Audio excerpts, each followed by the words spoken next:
kita-kita sa isang taon. Una, nominaryo ng ating kapistahan. Pangalawa, Kwaresma, ito po yun.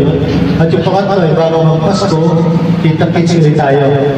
Magkakaroon din po tayo ng magandang misa, plus yung ating pong taunang fiesta dito sa ating barangay. Naalala na po yun. Oo. Kaya, pag nagsisimba po tayo sa simbahan, saan po yung nagsisimba? Saan po yung nagsisimba? Dalawa dito. Minsan po doon, minsan doon. Minsan po doon, minsan doon. Minsan doon.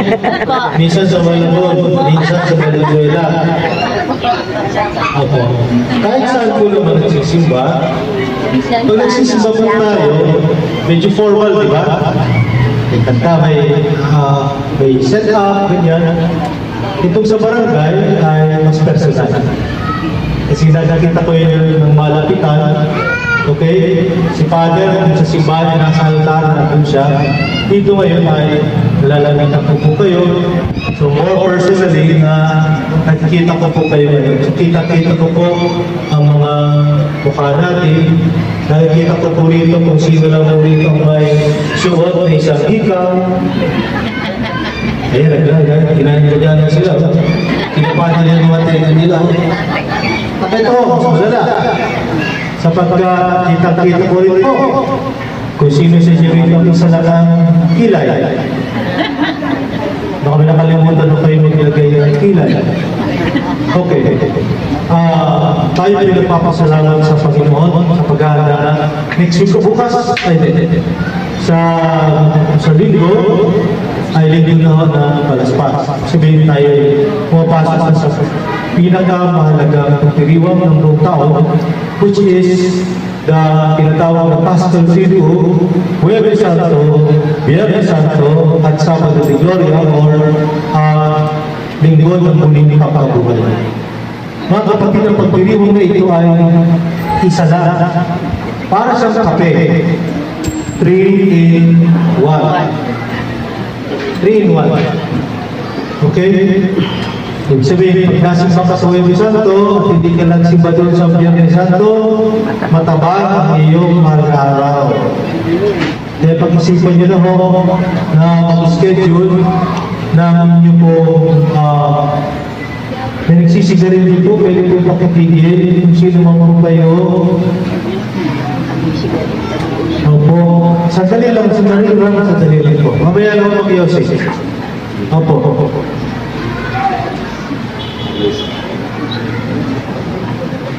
Masala ko. Sige, magsimba ka ng Huwebes Santo, magsimba ka ng Biyernes Santo, magsimba ka na Sabado, Gloria or Easter Sunday. Nagsimba ka ng Huwebes Santo dyan sa Sagrada Familia, very good. Isa ka na. Tapos kinabukasan na sa Boracay ka, may simbahan doon. Nagsisimba ka, nalapit mo simbahan. Tapos kinabukasan doon, nasa Davao ka na, ganap ka na simbahan doon, para kumpleto yung tatlong araw. Okay. Sa Ebanghelyo natin ngayon ay muling pinapaalalahan po tayo ng ugali ni Jesus Cristo na dapat po natin tularan. At yan po hindi paghihiganti. Ginawa siya ng mali, ginawa siya ng masama, pero hindi siya nagiganti. Mga kapatid, napakahirap mo nito. No. Kasi di ba, pag ginawa ka ng masama, ginawa ka ng mali, alam ang tendency natin, linitik lang ang wala ganati. Starring Fernando po Jr. Kaya po, pero si Jesus hindi po. Kaya yung kaligtasan po natin, doon ang mula. Sapagkat halimbawa pumatay ang ating Panginoon Jesus Cristo, yung mga pumatay sa kanya, papatay niya rin. Yung mga nag-traidor sa kanya ay parurusahan niya. Yung lahat po ng mga sinungaling ay pagbabayaran niya. Alam niyo pong mangyayari, wala ka ngayon dito, hindi ako nakatayo dito. Sapagkat lahat tayo ay mamasinungaling. Lahat po tayo ay nagtraidor sa Panginoon. Dahil sa kasalanan natin, pinatay natin ang Panginoon sa Jesus. Ano ang ginagawa sa atin ng Panginoon?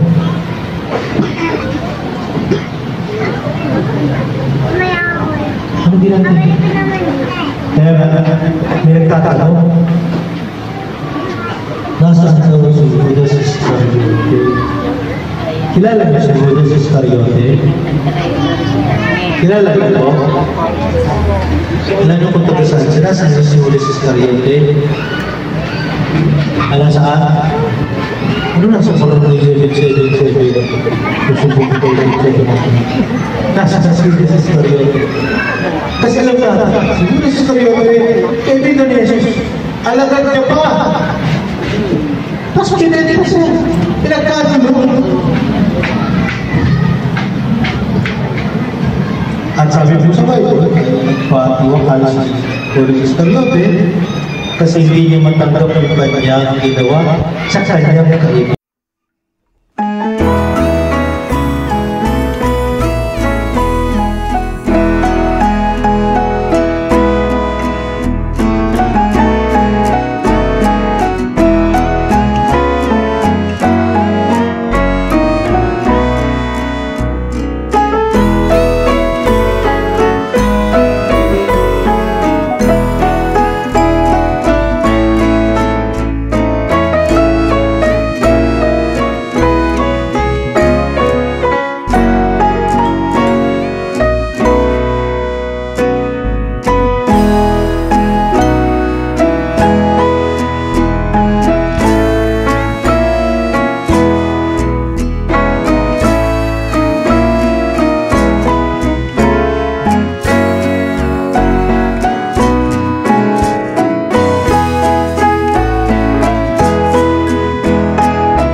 Upang para sa amin ay maging katawan at dugo ng aming Panginoong Jesucristo.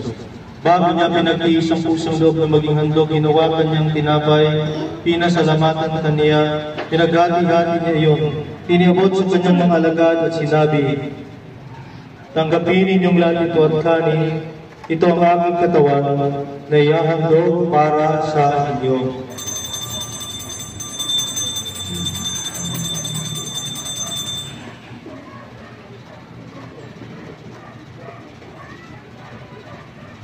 Kaya hindi naman ang matapos sa mapunan hinawakan niyang kalis.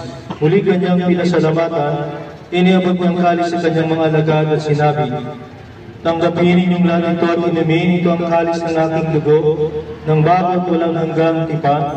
Ang aking dugo na ibubuhos para sa inyo at para sa lahat, sa ikapagpapatawad ng mga kasalanan. Gawin ninyo ito sa pag-alaala sa akin.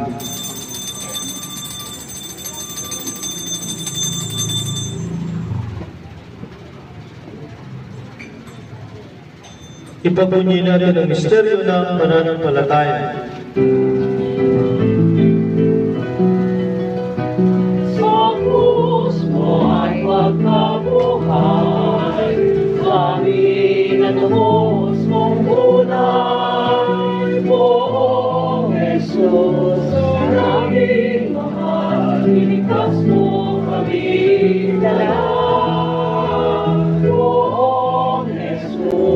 Maraming mahal, ngayon at magpakailanman. ginagawa namin ngayon ang pag-alaala sa pagkamatay at muling pagkabuhay ng iyong anak, kaya't iniaalay namin sa iyong tinapid na nagbibigay buhay, kalis na nagkakaloob ng kaligtasan. Kami nagpapasalamat dahil kami yung narapat na tumayo sa harap mo para maglingkod sa iyo. Isinasama namin kami magsasalo-salo sa katawan ng dugo ni Kristo ay mabukod sa pagkakaisa sa pamamagitan ng Espiritu Santo.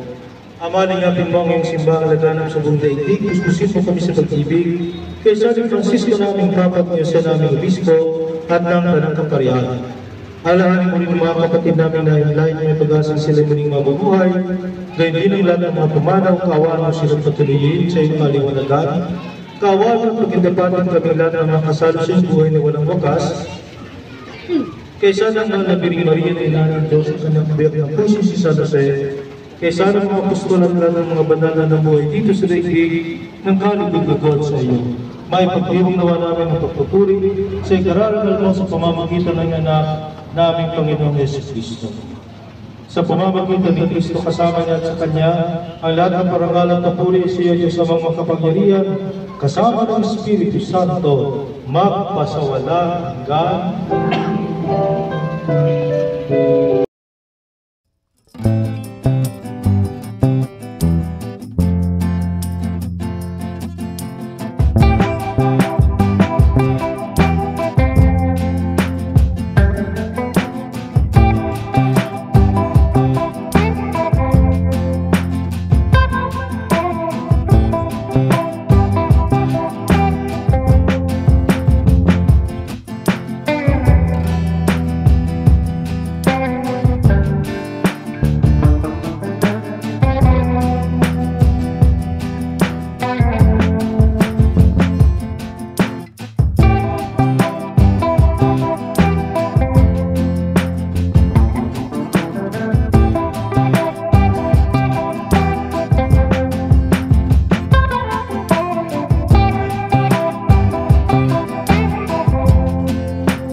Santo, Amen.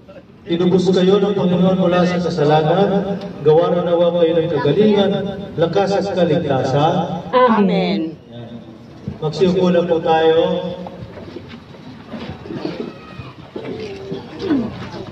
Ipapahiran po ng banal na langis ay yung meron pong legit, authentic ko na meron po talagang karamdaman. Meron pong rayuma lang. Kundi dahil nagkasala ka. Kung hindi nagkasala ang tao, walang kasalanan. Walang kamatayan, walang gera, walang kahirapan, walang itong, wala. Pero dahil sa kasalanan, kaya nga, di ba, meron tayong langis, no? Napahid natin sa masasakit na katawan natin. Ito po yung langis talaga na sakramento. Ngayon, dito po sa barangay, hindi po lahat may sakit. Tama po? Ibig sabihin,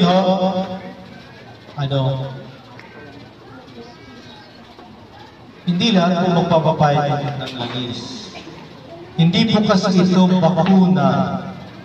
Baka po iniisip ninyo, magpapalangis na ako para hindi ako magkasakit. Kayo, kung gusto niyo magkasakit, pumila kayo rito mamaya.